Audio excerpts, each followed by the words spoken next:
इस वीडियो में मैं आपको काउंट से रिलेटेड सारे फंक्शंस को एक्सेल में डिटेयली से एक्सप्लेन करके बताऊंगा कि क्या होते हैं काउंट फंक्शंस, क्या होता है काउंटा, काउंट ब्लैंक, काउंट इफ्स। ये 4 फंक्शंस हैं जो एक्सेल में हमें ज़्यादातर यूज़ किए जाते हैं। इनका कैसे हम यूज़ करते हैं, कैसे हम इसका कैसे हम इस्तेमाल करते हैं, सारे चीज़ों को हम इस वीडियो में डिटेयली से एक्सप्लेन करके बताऊंगा। तो इस वीडियो को बिना देरी किए आप मेरे चैनल को सब्सक्राइब कर लीजिए और बढ़ते हैं अगले टॉपिक की ओर। तो पहले आपको क्या करना है, या तो रन कमांड से या फिर सिंपली स्टार्ट बटन पर जाकर सर्च बार में सर्च करके आप ओपन कर सकते हैं, या फिर विंडो प्लस आर जो रन टैब ओपन होता है उसमें MS एक्सेल लिखने पर ओपन हो जाएगा। एक्सेल लिखना पड़ता है, ठीक है। एक्सेल लिखने के बाद यहाँ पर ओपन हो जाएगा रन टैब में जैसे ही लिखेंगे। तो जैसा कि मैंने वीडियो के स्टार्टिंग पॉइंट में बताया कि मैं आज जो एक्सप्लेन करके बताऊंगा काउंट, काउंटा, काउंटिंग और काउंट ब्लैंक के बारे में बताऊंगा सिंटैक्स के साथ डिटेल से। इसके जितने भी आर्गुमेंट्स होंगे उन्हें अच्छे से हम एक्सप्लेन करके जानेंगे कि क्या है काउंट, काउंटा, काउंट इफ और काउंट ब्लैंक। कि जैसे पहला जो फॉर्मूला हमारा है काउंट, फॉर्मूला नहीं बोल सकते, इसे फंक्शंस बोल रहे हैं, काउंट फंक्शन। तो काउंट COUNT, जैसे हमने यहाँ पर लिखा तो यहाँ पर काउंट से रिलेटेड सारे फंक्शंस यहाँ पर शो हो गए। यहाँ पर इस छोटे से चार्ट में काउंट, काउंटा, काउंट इफ और काउंट ब्लैंक और साथ में काउंट इफ्स भी है। लेकिन काउंट इफ्स जो है वो कंडीशन के साथ अप्लाई होता है, उसे हम नेक्स्ट पार्ट वाले वीडियो में बताएंगे। फिलहाल के लिए ये 4 जो ऊपर आप देख रहे हैं काउंट, काउंटा, काउंट ब्लैंक और काउंट इफ, ये सारे फंक्शंस को हम इस वीडियो में कवर कर लेंगे। तो टैब देंगे और यहाँ पर 2 सिंटैक्स मांगा जा रहा है, 2 आर्गुमेंट्स आपसे मांगा जा रहा है, वैल्यू 1 और वैल्यू 2।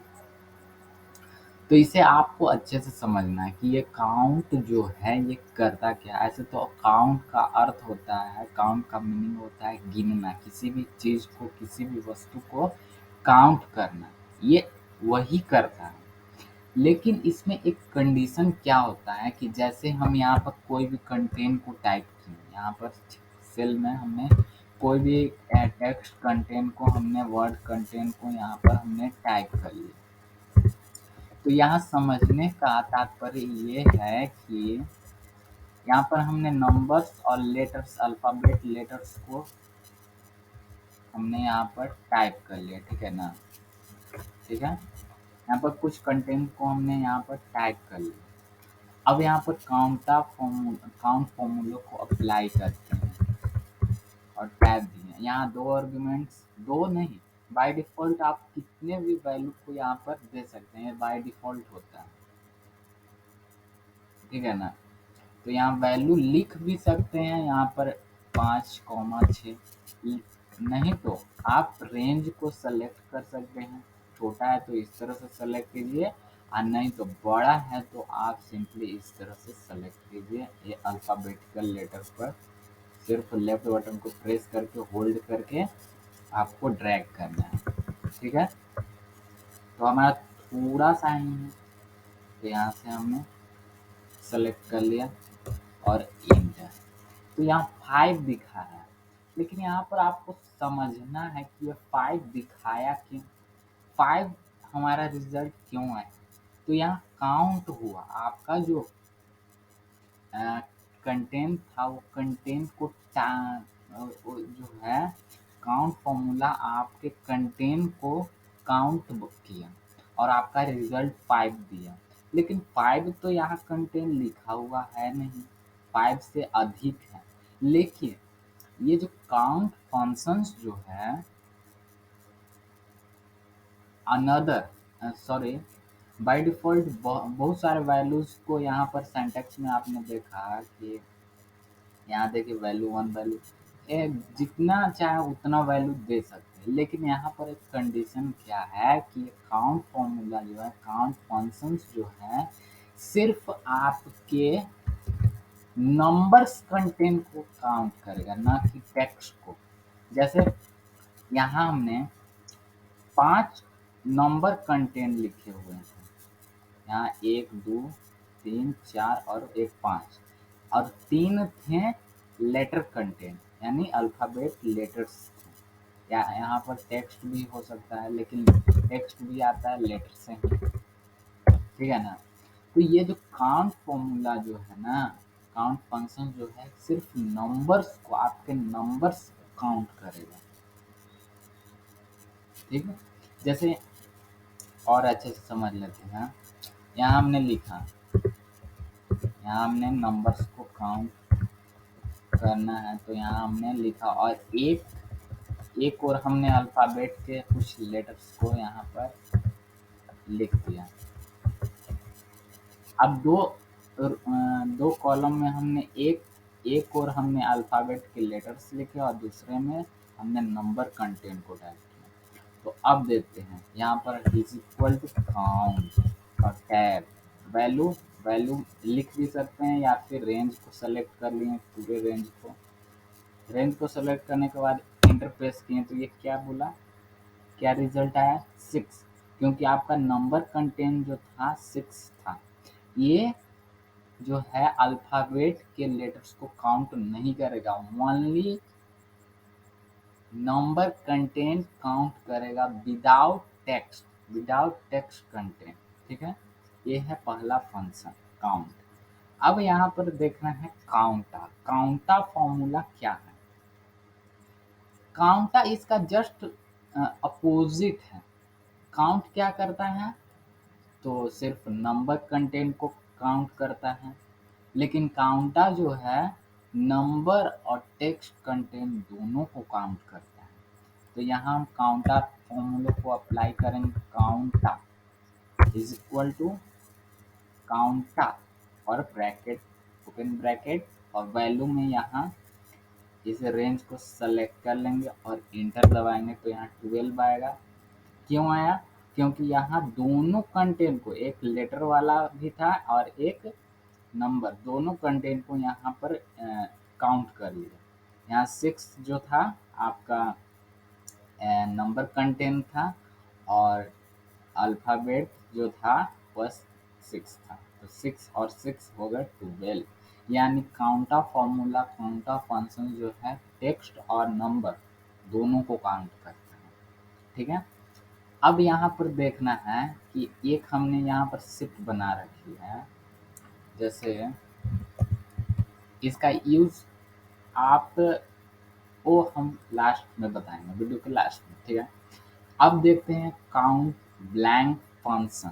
काउंट ब्लैंक फंक्शन क्या करता है, जो यहाँ हमने सेल को लाया और यहाँ पर हमने कुछ सेल को छोड़कर नंबर और टेक्स्ट कंटेंट दोनों को टाइप किया, ठीक है। यहाँ पर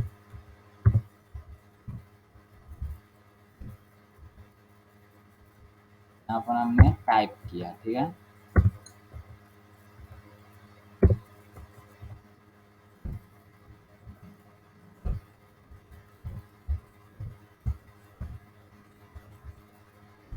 ठीक, यहाँ पर हमने टाइप कर लिया नंबर और दोनों कंटेंट को, लेकिन यहाँ पर कुछ सेल में हमने गैप भी छोड़ रखी है। जैसे यहाँ पर आपको दिखाई देगा, यहाँ पर भी है, यहाँ पर, यहाँ सॉरी यहाँ नहीं, यहाँ यहाँ है। तो कुछ गैपिंग हमने छोड़ दी है ताकि हम अच्छे से ये काउंट ब्लैंक वाले फंक्शन को अच्छे से एक्सप्लेन कर सकें। तो इसे हम थोड़ा सा आपको अच्छे से दिखने के लिए इसमें बॉर्डर लगा देते हैं और कलरिंग कर देते हैं।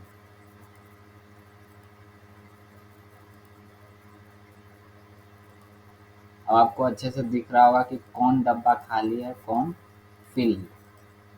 तो ये खाली है, ये खाली है, यहाँ पर भी गैपिंग है, तो कुछ हमने स्पेस को छोड़ दी, ठीक है। अब यहाँ काउंट ब्लैंक फॉर्मूले को अप्लाई करते हैं, is equal to count blank और टैब। यहाँ क्या मांगा जा रहा है सिंटैक्स में, आर्गुमेंट्स में, रेंज में आप पूरा रेंज दे देंगे। इसका हमने पूरा रेंज दे दिया।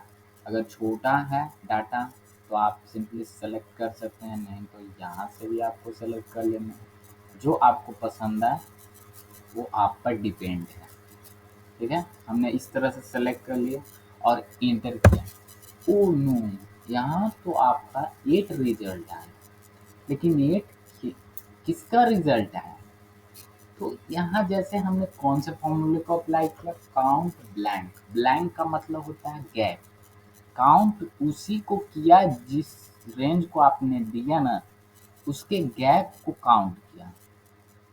इस चार्ट में इस रेंज में कितने गैपिंग हैं उसे काउंट किया। जैसे यहाँ पर गिनिए 1 2 3 4 5 6 7 और यहाँ पर 8। यानी ये जो काउंट ब्लैंक फॉर्मूला है, काउंट ब्लैंक फंक्शन जो है, आपके रेंज के गैप को, आपके रेंज के गैप को, आपके डाटा के गैपिंग को, ब्लैंक को, जो फील्ड नहीं है उसमें ना कंटेंट है ना टेक्स्ट है, कुछ भी नहीं है, तो उससे ये फॉर्मूला फंक्शन काउंट करता है। ठीक है, आगे हमारा एक और फंक्शन है काउंट इफ। जैसे हमने कई वीडियो में बताया है कि इफ जो होता है ना, वह कंडीशन के साथ अप्लाई किया जाता है। ठीक है ना, कंडीशनल फंक्शंस होते हैं इफ वाला।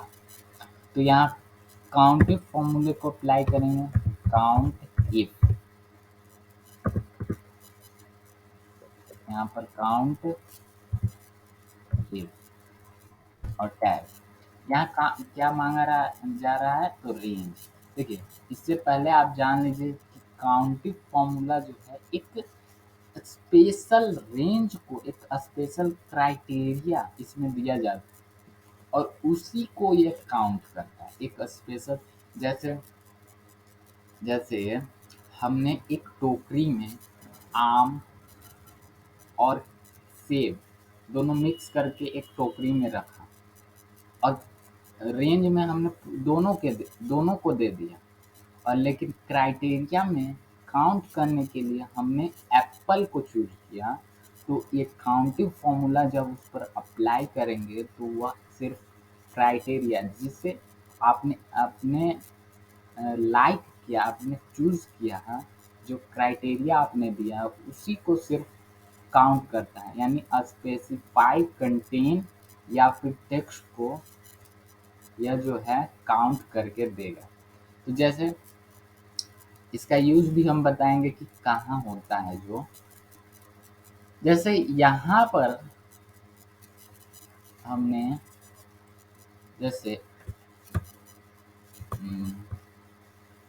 यहाँ पर डिलीट करनी और यहाँ पर हमने 1 1 6 8 8 हो गया 1। यहाँ पर हमने एक जैसे कई नंबर्स को यहाँ पर लिख लिया या फिर टेक्स्ट को हमने लिख लिया। ठीक है, अब यहाँ काउंटिंग फॉर्मूले को अप्लाई करेंगे, काउंट इफ। ठीक है, और रेंज में हम पूरा दे देंगे, अपना रेंज जो है, अपना डाटा जो है दे देंगे। ठीक है, इस तरह से भी दे सकते हैं, नहीं तो ऊपर से सिलेक्ट करने के लिए हमने बताया उससे भी अपना सकते हैं। और कॉमा क्राइटेरिया में आपको वही देना है जिससे आप स्पेशली काउंट करना चाहते हैं, कि जैसे हम एक इस रेंज में कितनी बार एक को टाइप किया गया है उसे काउंट करके हमें मतलब कि हमें जानना है कि उसे कितने बार यहाँ पर फिल किया गया है। तो हमने एक क्राइटेरिया दे दिए, एक को हम जानना है और इंटर। यानी एक जो है 1 जो है 6 टाइम्स लिखा गया है। देखिए गिन भी सकते हैं 1 2 3 4 5 और 6। अब हमें जानना है यहाँ पर क्राइटेरिया में हम जानेंगे कि 6 कितनी बार लिखा गया है, तो 6 लिख दिए 2 टाइम्स।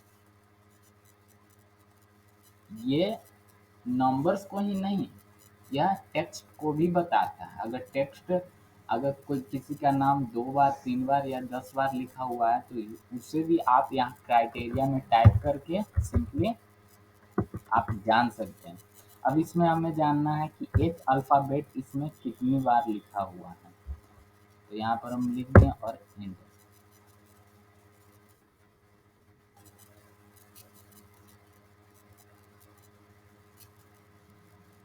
यहाँ पर, लेकिन यहाँ पर आपने देखा 0, क्यों 0 लिखा? आपका रिजल्ट क्यों नहीं आया? क्योंकि यहाँ पर, लेकिन यहाँ तो एच आपका कई बार लिखा हुआ है लेकिन रिजल्ट आपका नहीं आया, क्यों नहीं आया? तो यहाँ आपको हमने जब भी बताया, कई वीडियोस में हमने कंटेंट या टेक्स्ट को टाइप करने के लिए हमने कंडीशन बताया था कि जब भी आप अल्फ़ाबेटिकल टेक्स्ट को टाइप कीजिए तो उसे डबल इन्वर्टेड कॉमा के अंदर टाइप कीजिए, तब आपका एक्सेल जो है आपके रिजल्ट को एक्सेप्ट करता है और आपका रिजल्ट देता है।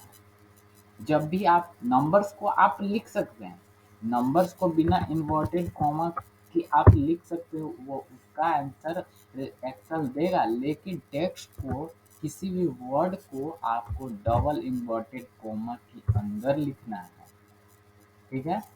डबल इन्वर्टेड कॉमा लगा के लिखना है, फिर ब्रैकेट क्लोज और इंटर। अब आपका आंसर आपके पास है। यानी काउंटिंग फॉर्मूला जो है नंबर और टेक्स्ट, स्पेशली नंबर्स और टेक्स्ट, एक खास नंबर और टेक्स्ट को काउंट करता है, लेकिन अल्फ़ाबेट को तभी आपका काउंट करेगा जब आप अल्फ़ाबेट को या फिर किसी भी वर्ड्स को आप फॉर्मूला में डबल इन्वर्टेड कॉमा के अंदर रखेंगे, तभी वह काउंट करके आपको रिजल्ट देगा। अब इसका यूज़ कहाँ पर होता है ये जान लीजिए।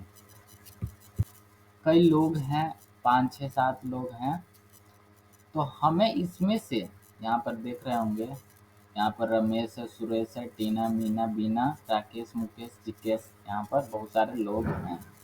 तो हमें यहाँ पर जानना है कि रमेश जो है इस कॉलम में, बी कॉलम में, वह इन कितने दिन का है?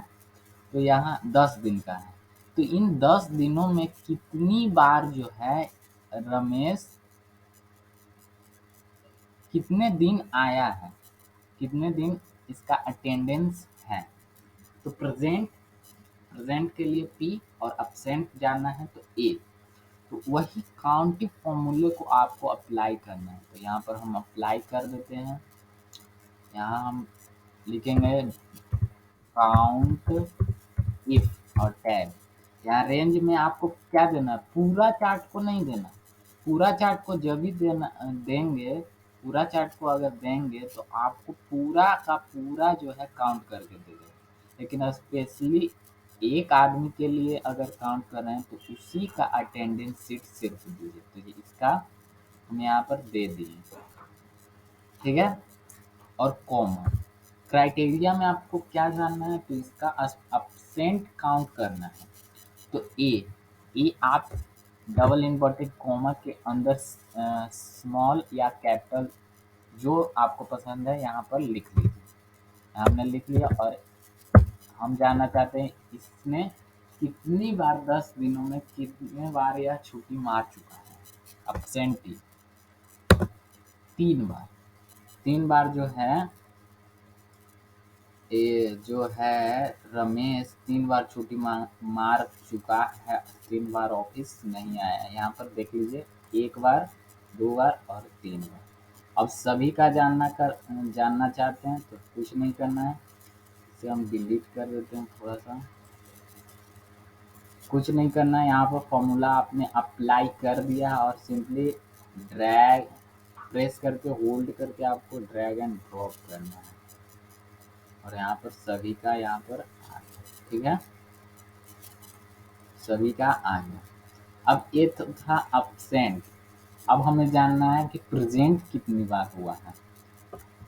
काउंट इफ वही फॉर्मूले को अप्लाई करेंगे और सिर्फ रेंज क्राइटेरिया में पी लिख देंगे। क्राइटेरिया में आपको सॉरी, यहाँ पर हम इससे सेलेक्ट कर लेते हैं, ठीक है। और कॉमा क्राइटेरिया में आपको डबल इन्वर्टेड कॉमा के अंदर पी को टाइप कर देना, ब्रैकेट क्लोज और एंटर। यानी 4 बार जो है यह ऑफिस आया है और ड्रैग एंड ड्रॉप सभी का आपको रिजल्ट यहाँ पर शो हो गया। इस तरह से जो है काउंटिंग फॉर्मूले अटेंडेंस शीट में किसी का अटेंडेंस कितने दिन हफ्ते में आया है, कितने दिन अब्सेंट हुआ है, इस तरह से आप इस फॉर्मूले को अप्लाई करके जान सकते हैं। ये तो था मेरा काउंटिंग फॉर्मूला। मिलते हैं अगले वीडियो में, तब तक के लिए जय हिंद।